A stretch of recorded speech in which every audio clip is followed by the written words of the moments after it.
So we've been talking a lot about inside of ASU here, and I want to ask you because ASU has been long known for partnering with ed tech companies that help it scale in solutions to serving tens of thousands of students online or in person. And when I go to any higher ed conference these days, as you do, every company says it's an AI company, right? So how do you think about partnerships on everything from enrollment management to teaching and learning to advancement to research when it comes to AI and outside vendors? How are you thinking about partnering with these outside vendors? Right. Just to underscore, to be Captain Obvious here, press releases today in the ed tech space cannot have anything other than AI something, AI enabled, AI driven, AI transformation, AI silver bullet. The truth is, a lot of that is essentially marketing hype. So, buyer beware. Do the due diligence. There are actually no silver bullets to any of the perennial challenges that we have in higher education. Let's just understand that more times than not, those are sort of the wizard in the Wizard of Oz behind the screen. In terms of then how ASU approaches partnerships, for us, and this has certainly been my experience over nearly now 40 years of working in this space, is to find the rare organization in which the understanding is that while they want to transact business, and we want to try to develop a set of solutions that will be relevant to the pain point or the issue we're trying to deal with, that is actually the vendor transactional relationship.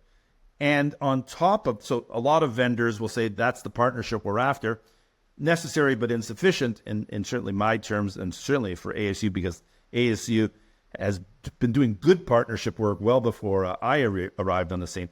Those relatively few are really folks who want to essentially co-design and co-develop with ASU either core products or customizing their existing product sets to meet our definition of who the learner and who the student is, rather than, as it were, kind of either one that they've been using for 25 years.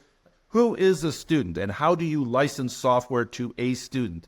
Well, at ASU today, we have traditional students, and we have literally millions of learners who come to ASU who are taking either credentials or short courses and the like, and we still need to license that software. Well, you have to educate the vendor community that if you want to enter into a partnership with ASU, we're going to have to work together to come to both the technical requirements to support this kind of work and a different licensing agreement. On the creative side, if you want to actually, as we have with OpenAI, and by the way, also with Google as well, and aspirationally trying to do it with Apple and with Microsoft, all of whom are in that small set.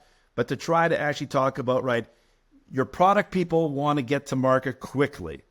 We're saying, knock your socks off. It's not price competitive today. It may or may not actually meet the needs. But if you want to design the needs for either a specific set, for example, STEM education and generative AI, ASU stands ready to work with you on how to solve the math conundrum in colleges. Who's ready to not only sell us the solution that we know is not likely to work on day one, but who wants to work with us to actually drive to a higher efficacy together. And if it works for ASU, the value is you get ASU as a strategic customer and an opportunity for us to go to the market together and say, we actually worked on this together. And there are many, many cases where ASU has been successful in this. And just to be honest, obviously, we haven't always been successful, but that's our approach to partnership. Right, and I think that your goals are the same on both of those sides. It's just the time horizon might be different, right? Because they need to have a sale this quarter or next quarter or whatever that might